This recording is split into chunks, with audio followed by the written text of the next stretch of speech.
Who doesn't love watching giant robots smash into giant monsters and beat the crap out of each other? Yeah, the beauty of Pacific Rim is really in that simple concept. In today, we're going to take a look at all these giant robots from Pacific Rim Uprising, and Pacific Rim the Black, and try and find out which Jaeger is really the best kaiju-killing machine. Which Jaeger is truly the most powerful. Let's get into it. What's up guys, this is DanCo. I do fight breakdowns, power ranking videos, or more deep dives into your favorite characters and franchises, with new videos every week. So if that seems great to you, well, sit back and enjoy the video. Hit that like button if you want to, or hit the subscribe button while you're at it. Brawler Yukon was the Mark I prototype Jaeger, meaning it was the first Jaeger ever created and deployed during the Great Kaiju War. Unlike pretty much every other following Jaeger, Brawler Yukon didn't look a lot like a massive human robot, but it was still pretty deadly. Sharp blades attached to its long arms, and had the ability to fire missiles up into the air.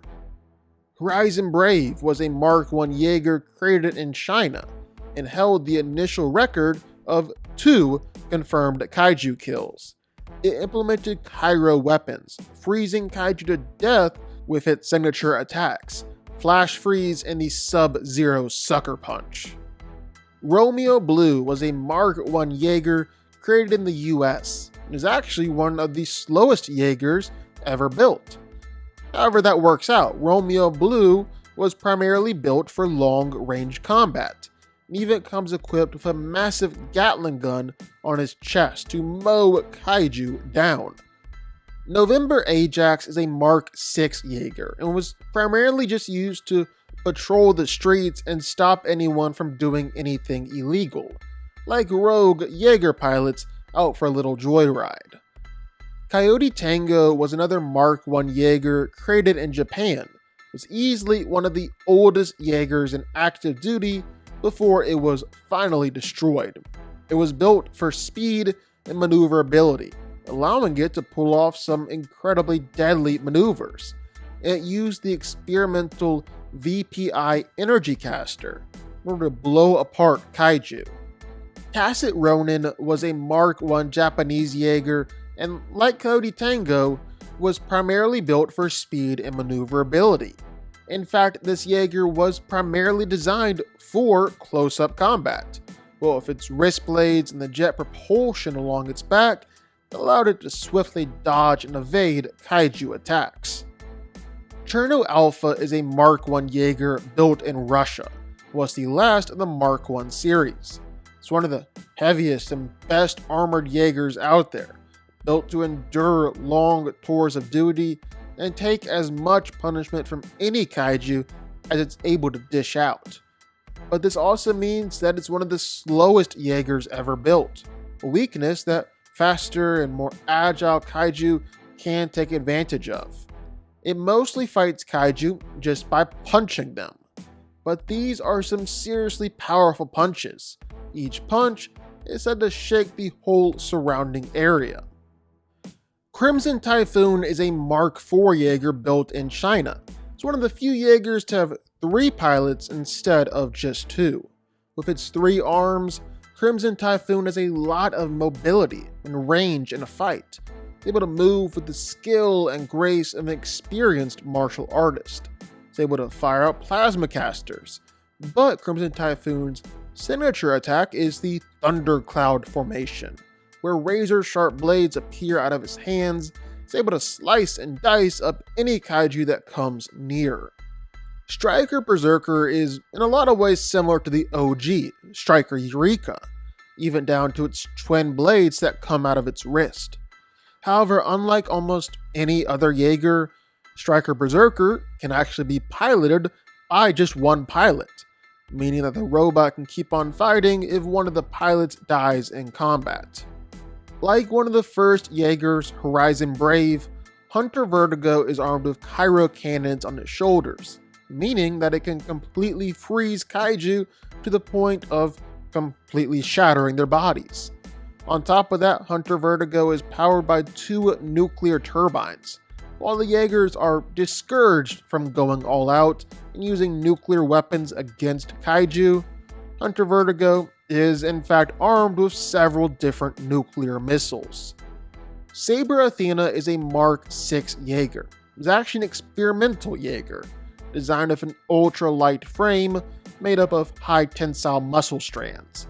It's built for speed and agility, performing high jumps and acrobatic leaps, and is significantly faster than any other Jaeger because of the propulsion jets built into its arms and legs.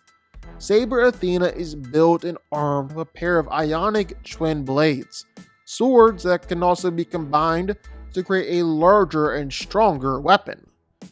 Guardian Bravo is a Mark 6 Jaeger and is primarily designed for long-range combat. It comes complete with jet-like rockets to move around.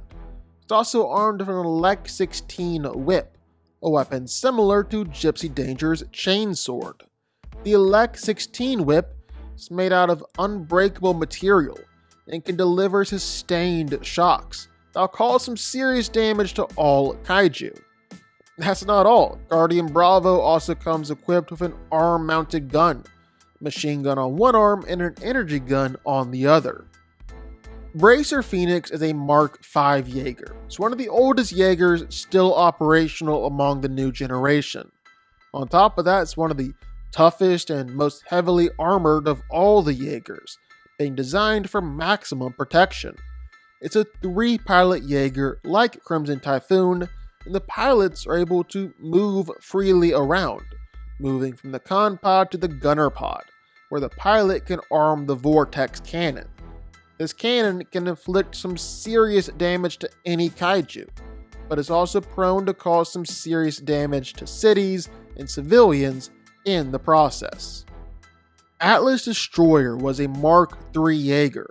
While originally designed to fight and kill kaiju, was demoted to driving instructor for cadets and stripped of most all of its weaponry.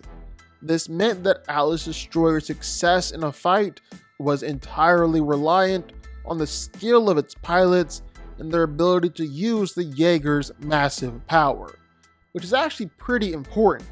Typically, Jaegers are supposed to be able to kill kaiju without causing too much damage because of the kaiju's incredibly toxic blood. Of course, then Atlas Destroyer was upgraded with a weapon from the Jaeger Chaos Nemesis, a nasty chain that could penetrate through almost anything and with the right aiming could one-shot most opponents. Gypsy Danger is a Mark III Jaeger. It's one of the most powerful Jaegers ever created. And it's not just that this Jaeger was the first one to ever fight against a Class 5 kaiju and destroyed the kaiju creation facility, but it's just the pilots that make it so powerful. Riley and Mako are easily the greatest Jaeger pilot team we've seen in the series, and it's their skill and cooperation, along with all of Gypsy Danger's high-powered weapons, that make the Jaeger so formidable.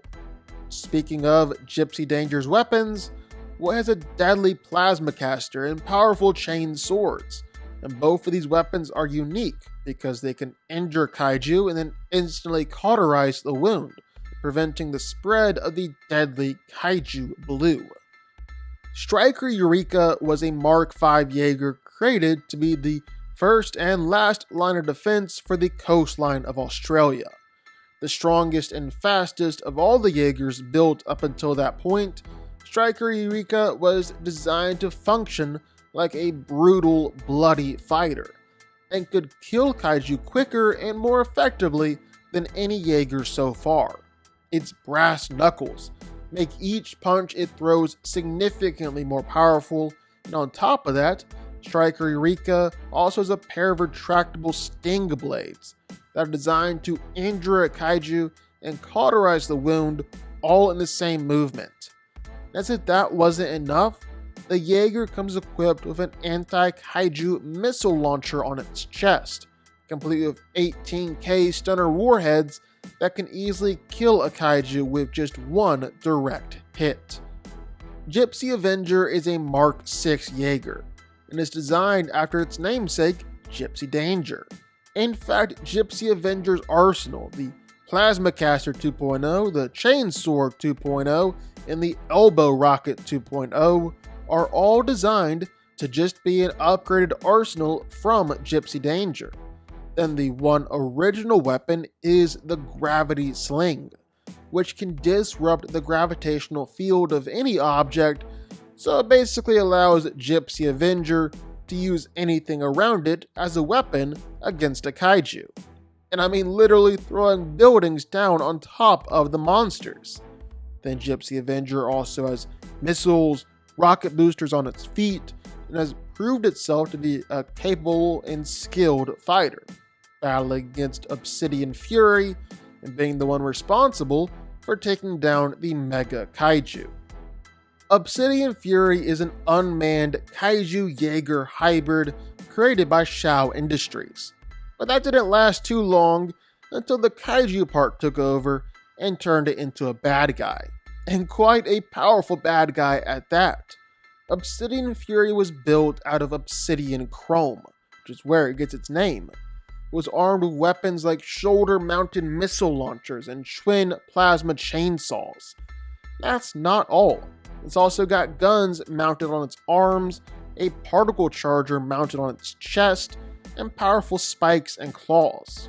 While one of the Jaeger's strongest assets are its pilots, Obsidian Fury is essentially operated and piloted by a kaiju, meaning that it's just pure rage and knows nothing but to attack. With weapons like that mentality makes Obsidian Fury an incredibly powerful adversary. Apex is a Jaeger drone that was corrupted and transformed into another Kaiju Jaeger hybrid, and became extremely powerful. See, for starters, Apex has the ability to open breaches by firing out a beam from its chest. Not just that, but it can also forcefully drift with several people at once, taking control of them and their memories. And then when it comes to being in a fight, well, Apex is an incredibly powerful fighter, able to kill several kaiju and defeat plenty of Jaegers throughout its life, as well as easily hold its own against both Atlas Destroyer and Kaiju Boy at the same time. It's close, especially with Obsidian Fury and Gypsy Avenger, but I think Apex is stronger, faster, and more experienced, and has the power to back up its spot as top on this list. But what do y'all think? Sound off in the comments down below. I know you're gonna have thoughts and feelings on this one for sure. If you stuck around this long and made it to the end of the video, that's amazing. Thank you so much for watching and for supporting us. And if you want to go subscribe, well, go subscribe. You're gonna see more videos like this one every single week. I'll see y'all then. I'll see y'all next time.